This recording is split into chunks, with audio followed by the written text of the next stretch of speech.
Hello everyone, name's Lee's.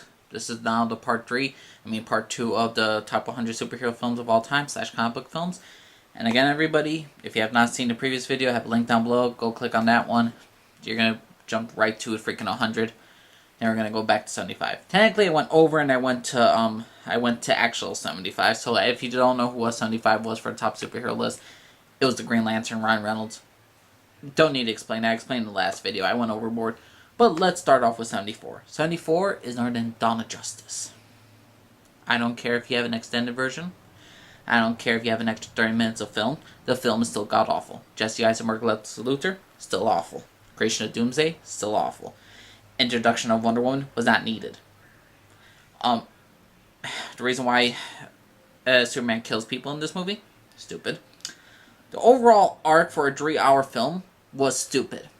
I don't care that Superman's being... I cannot stand the logic of this dang film. How could any director, Zack Snyder, just see this film and like, you know what? I like that. I want to put it in the film. It was terrible. It's dog shit. I don't care if you're a big Superman, Batman fan, you want to see them fight. If you want to see them fight, go watch the freaking cartoon animated version. Go watch the animated version better. You might as well just go to that one because this was dog shit. I don't care if it's live action. You have to give me a good story, a great story. Try to make sense of the script and accept it. This, I will not accept Jesse Eisenberg, Lex Luthor. I will not accept the reason why Batman and Superman are fighting against one another. I will not accept none of the shits they brought up about how Doomsday was created, how Lex Luthor is able to go into the Kryptonian ship. I do not like the explanation of why how Superman is being blamed for death in the deserts, even though he doesn't kill them with bullets. I don't care in the extended cut that they use heat wave to kill the people, and then they shoot after that. Well, they didn't, like, they blowtorch the people, and then they think, oh, that's why Superman's killed those people in Africa. No. I don't give a shit. It's a terribly written dang superhero film. It deserves to be one of the worst, and yeah, Dawn of Justice, it's a terrible film. Sorry. No, well, actually not sorry. It's just awful. Dawn of Justice is just awful. That was 74. 73? I'm gonna say I'm okay with this film. RoboCop, the 2014 version. I didn't hate this film. You know why? Because I was not really excited about this film. I didn't like how it looked, and overall, when I watched it, it had a simple script. So a freaking cop gets wounded in Detroit. His body's now used for the greater good, now to replace humans with robots, or in a way to make them more better and stronger, and to perform justice. Then they're alive, you're coming with me. What could have helped this film is a rated R version of it. The original RoboCop had that thing for it going, and it was good. Overall, the story is very similar to the first one in some ways, and some ways it's not, but overall, I didn't hate the film. It was an okay film to me. I didn't hate RoboCop 2014 version. Gary Oldman did a pretty dang good performance. Michael Keaton was just there. The third act was just the third act Hollywood style, but overall, for the beginning and middle, I enjoyed it, so I didn't hate this film. It's an okay film. RoboCop 2014. It's none other than, what the freaking list is this? 73. 72, The Shadow, Alec Baldwin. Oh my god. So I guess Alec Baldwin just wanted to be James Bond in the film and he could disappear. Sorry, but when people said that this was a pretty dang good film, I was utterly straight up disappointed with The Shadow. The Shadow is, to me, not the worst superhero films of all time, but it's definitely not the better ones. I like the look, I like the picture. Ian McKellen's in this for some odd reason. I'm just not a big fan of the Shadow. They have so many misplot.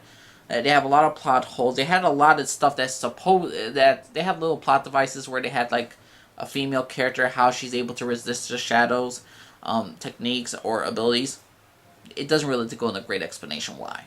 It's just there. They never finished at all. I feel like this feels like an unwritten script. That's what I feel like for the Shadow. If this is what the Shadow is about, then I'm sorry, but Shadow with Alec Baldwin, not my favorite superhero film of all time. No way. 72, The Shadow. 71, Jonah Hex. I like Jonah Hex. I didn't hate it. Megan Fox, she was Megan Fox. She played a trampy whore, so she's good at it. I didn't hate her at all as a character. Michael Fassbender as a villain was pretty dang sweet. Jeffrey Dean Morgan also had like a little guest appearance in this, which I thought was okay. And I don't know shit about Jonah Hex. I don't know none about his character. But when I got down to it, I found myself laughing. I had an enjoyable time at the movies, and when I saw it again, I'm like, I didn't expect nothing much from it. I didn't find it a good film, a great film. I just found it okay. It was an okay time at the movie theater, and it was an okay time when I resaw it. I enjoyed Michael Fassbender's character a lot more than the main villain, but overall, Jonah Hex, pretty dang sweet time than I thought it was going to be. So yes, anyone, Jonah Hex. 70 is Fantastic Four 2005. This is the only okay version of the Fantastic Four films.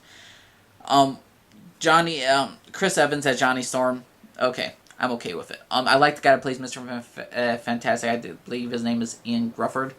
I like the guy that plays the Thing, and I like Jessica Alba. And I didn't enjoy her overall acting, but I like her relationship with Reed Richards, and I believe this movie was okay. I'm not a big fan of the way Doctor Doom, the actor who played Doctor Doom, but overall, the origin story got good. How these people just want to get back to being normal. They don't want to be these ultimate heroes, but ultimately they are. And I'm okay with the Fantastic Four 2005 version. I have the extended cut is okay, but overall I'm not against this film. I hate the rise of this. I hate Silver Surfer. I hate the 1990 version. I hate the new one, Fantastic, a lot of people call it, but Fantastic Four 2005, it was not the worst. I thought it was okay. When I found out they were going to make a sequel, I'm like, okay, I have my doubts, but it didn't disappoint me. It did disappoint me, the Fantastic Four 2005 version. Rise of the Silver Surfer, after I saw Galactus as the Cloud. Oh, God. Yeah, so 70, Fantastic Four. 69, Push. Stars Chris Evans and Dakota Fanning. I find this a superhero film. There's these people with abilities, different abilities, and they're taken over by the government, and they're trying to stop it from ever happening again. But somewhere along the way, even though it's good acted, goodly written, the third act is just a bundle of mess. There's no explanation for it. At the end of it, I don't really know if they accomplished their goal. Like, you know how like any single character has a superhero, any character has an arc of what they're supposed to do and whether or not they complete that at the end. Like how Batman's trying to take down the Joker. Okay, he did it. But let's just say there was another plot line there, another plot line there, and somewhere along the way you don't really know if they actually complete their entire theory or like what they wanted to do to accomplish the goal. It did not happen. So in Push, when I was watching, I was enjoying it, but when I got to the third act and when the movie finished, I'm like, did they finish? Did they accomplish what they wanted? They stopped themselves from dying, okay. Did they free all the people from that prison? No. Why did they need $1 million? Are they trying to get rich too? It's just like a whole bunch of stuff. They don't know whether to like destroy the freaking place that imprisoned their people.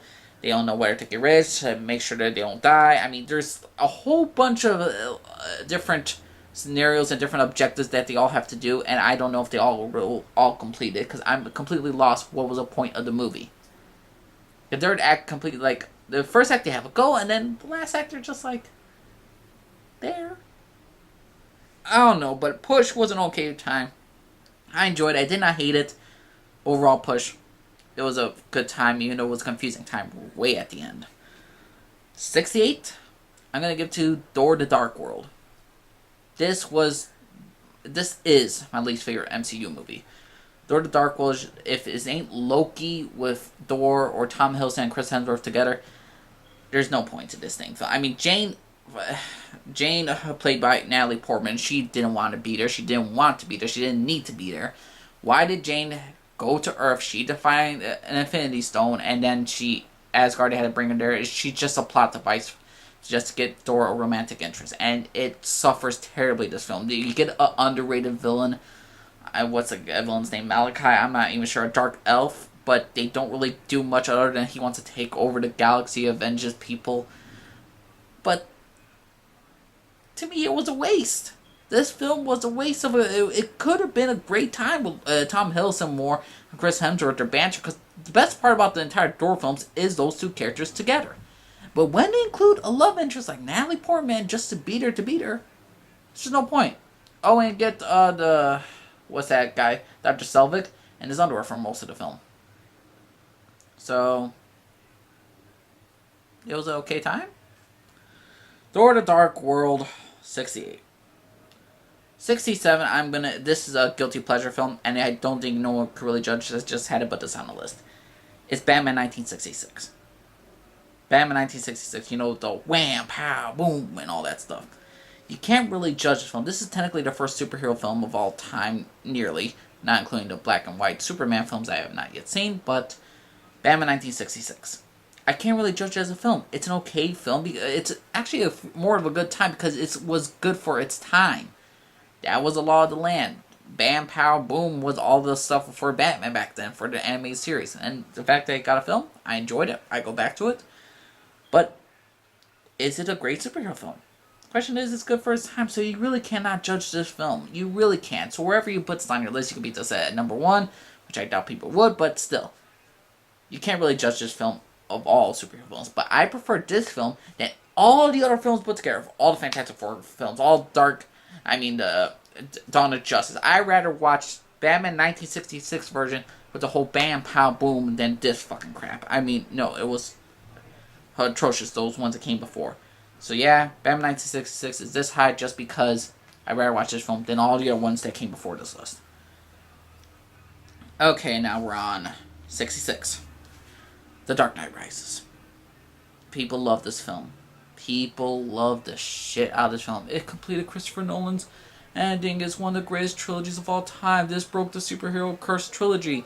No, it did not. The entire concept of Bane and his plotline of to destroy Gotham, to destroy Bruce Wayne and his destiny to destroy Gotham.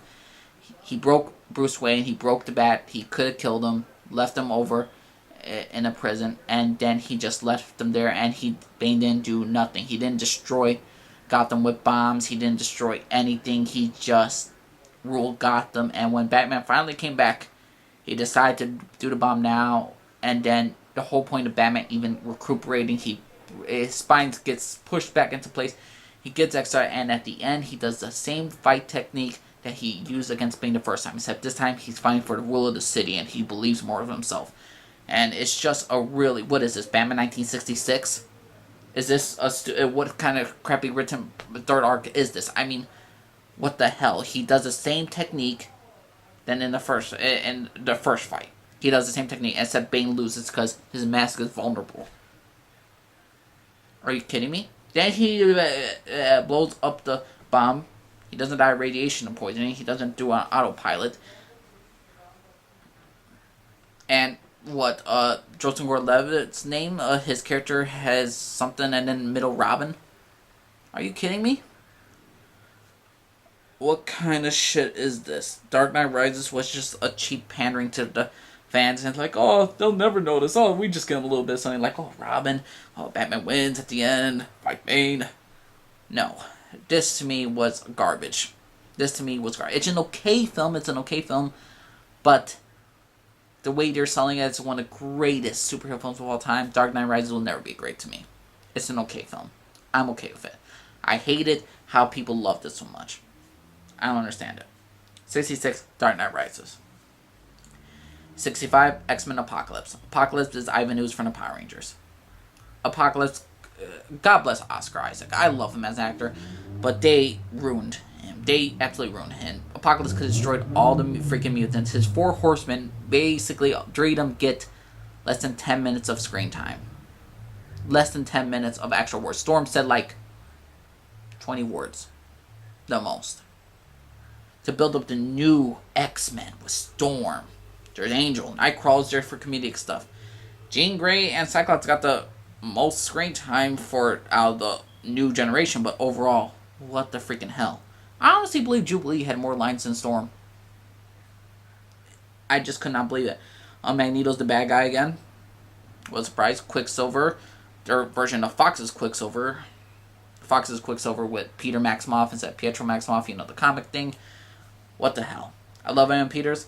Like him as Quicksilver. But the fact they don't let him do an accent, the fact that they change his name, Americanize him as a character, that to me is as bad as putting Black Panther with going to Brooklyn and he has an American accent. Fuck you, Fox, for that. And fuck it, Fox for this dang film, Apocalypse. Yeah, he brought the apocalypse. He brought so much destruction. Nope, he could have nuked the entire Earth. Didn't do it. Alright, X-Men Apocalypse 65. Done ranting about that shit film.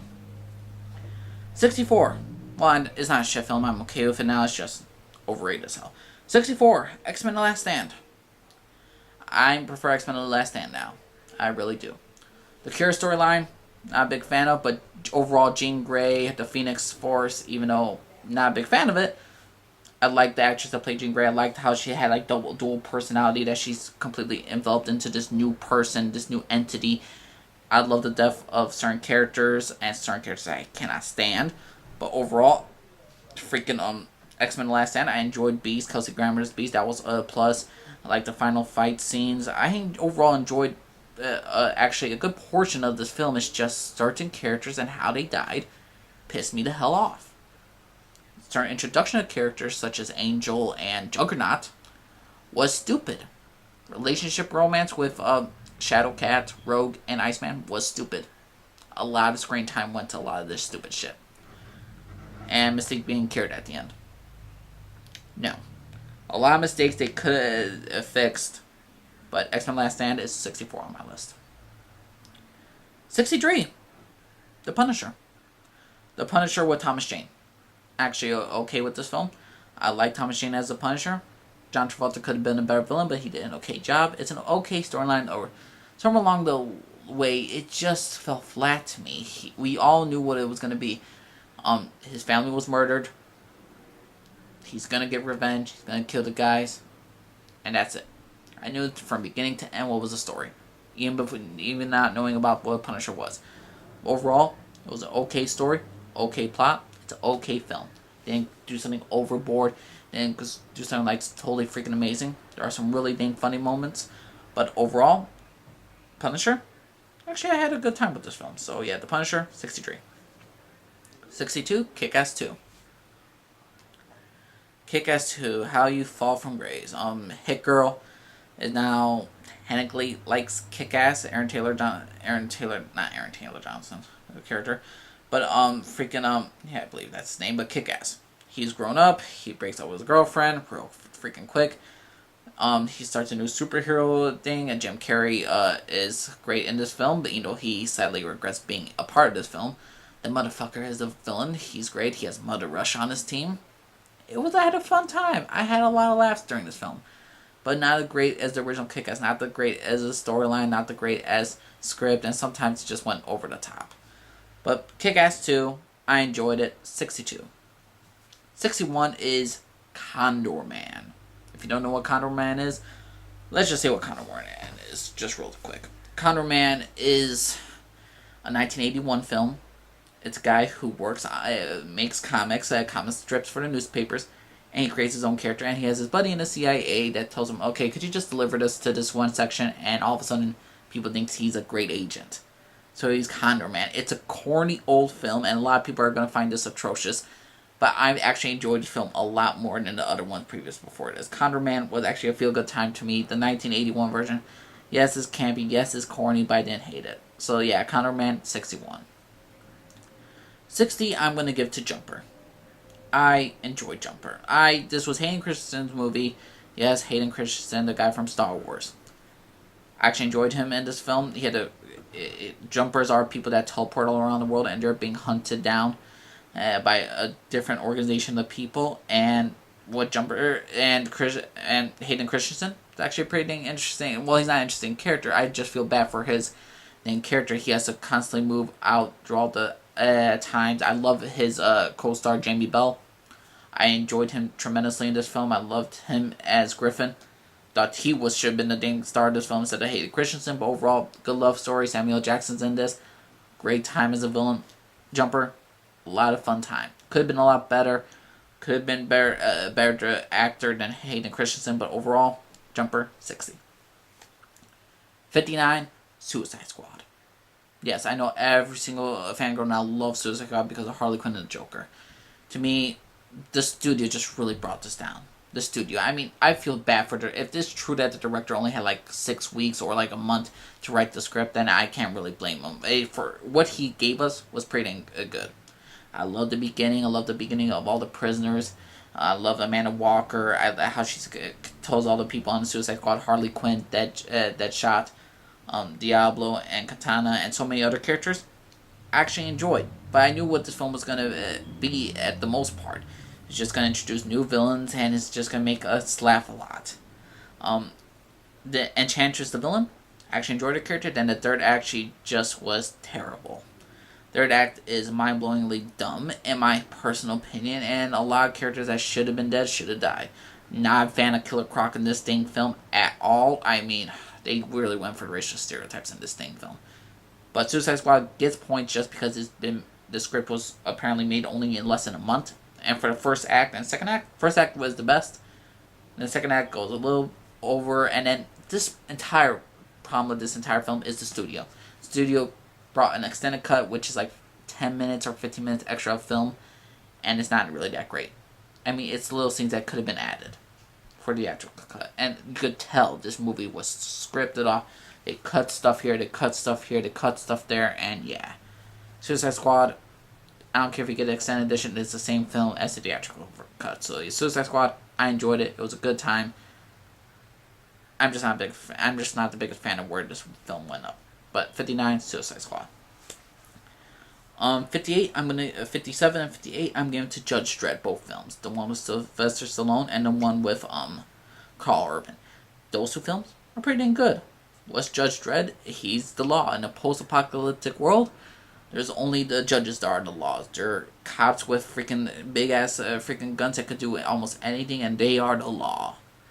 And Sylvester Stallone in the first film, he's trying to clear his name of him being in a crime he did not commit, and he's being judged by other judges. And overall, I enjoyed it. The 1995 version, I laughed. I love Sylvester Stallone's acting in this film. He was over the top as hell. And Judge Dredd in 2012, I just love Carl Urban's great performance. I just absolutely loved him as a character.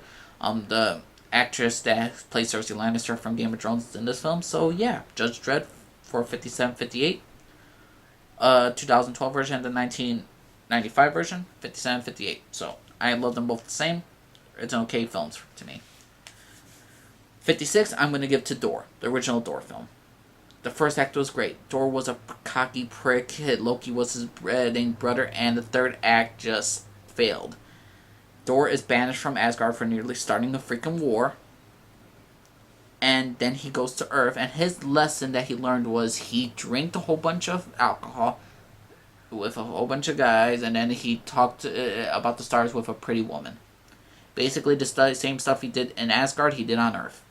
And the fact that he could wield the hammer now, he didn't learn the struggles of human beings. He didn't see human beings struggle. He didn't know what it means to be mortal. If you're really going to teach Thor a lesson, make him mortal, make him everything. Well, he was mortal, but he didn't learn mortal lessons. He just had an easy life. He got with lucky dang people. He didn't have to struggle. He didn't have to starve or none of that stuff. He just got there, met a pretty woman. She took pity on him, and then, yeah. And also, they were going to the same spot. They were looking for stuff, and go figure, he's there, and love interest. The third act was awful. What can I say about this dang film? Thor, I enjoyed it. It's just, it could have been so much better, especially with the third act. Thor, love Loki, love Chris Hemsworth, but overall, Thor, the film, not my favorite movie. 56. 55 is known as TMNT 3. Yes, I prefer the Teenage Mutant Ninja Turtles number 3. When they go back in time, when they go to Feudal Japan, I enjoy that film. I don't care about the costumes, how they look. You know, I do care. What happened in this dang film? Michelangelo was starting to fall in love. He had a crush. Raphael, he was starting to, you can see how he started to become a wise master in some cases when he sees this little kid playing around. He's like, you gotta control that temper, guy. Did I say that? Then he's like, kids. And I just loved Raphael in this dang film. And overall, Leonardo wasn't really, he didn't really have an overall arc Donatello. He just wanted to get back to the future because he can't stand with no technology. I just love this. And the fight scenes were pretty dang sweet. I enjoyed it. And overall, it was a feel-good time. So yeah, Teenage Mutant Ninja Turtles number 3. Loved it. 55. 54 is Hancock. Yep, Hancock with freaking Will Smith. I don't care if he's vulgar. I don't care if he calls a kid a pussy. I don't care if he puts a jail to prison mate one guy's head up the other guy's ass. I love Hancock for those moments. But the overall, again, with this dang film, it started pretty dang good. A flawed character. He's starting to behave. He's starting to get back. And then the third act just really tries to set up where he's come from, why he's the way he is. And the final fight scene, not the biggest fan of, but overall, Hancock, I enjoyed 54. Actually, I feel a good time with Will Smith, but I wish it could have been better. 53, RoboCop, 1987. I love the rated R version of this film. I mean, there's only one rated R version of this film, but I just loved it. I just love how violent this dang freaking movie is. I mean, I want to say Hank Hill, but no, it's freaking Eric Foreman's father. Red Foreman is just go full on berserker, and he dies horribly. And I love this film. RoboCop, a cop that got surrounded and ambushed, was left for dead. He's back. He's a robot. And he's struggling to figure out who he is and what he's doing here, who he was at the beginning of his life. Loved RoboCop, 1987. And that's number 53. 52, I'm going to give to TMNT 2. I enjoyed TMNT. I enjoyed TMNT 2. Secret of the Ooze. The Turtles want to know where the origins came from. They fought Tokar and Razor. Shredder came back. And we got Super Shredder at the end, even though the last part was just not that great. But we got the whole ninja rap dance scene. And we got more of Raphael being a dick to people. And overall, I enjoyed TMNT 2, Secret of the Ooze. It was a fun, good time, and I enjoyed it. This has a special place in my heart. So yeah, 52, TMNT 2, Secret of the Ooze. And 51, I'm going to give to Darkman. You know what Darkman is? Check out Liam Neeson. Liam Neeson, you know the guy from Taken? He has his own superhero role. A scientist who's badly disfigured in an accident. And he's out for revenge for the people that have ruined his entire face and basically disfigured him. And now he could make his face. He's like the chameleon for like Spider-Man and all this stuff. He could change his face into really anything person. He tries to get revenge upon the people that ruined him. And yeah, it's a feel fun, good time revenge film. So Darkman 51. And I'm going to stop it right here because I'm on 27 minutes. And this is part 2 of the top 100 superhero films, everybody. So stay tuned for part 2 and part 1. It's 50 to down now. Alright, everyone, named Lee signing off for everybody. Bye.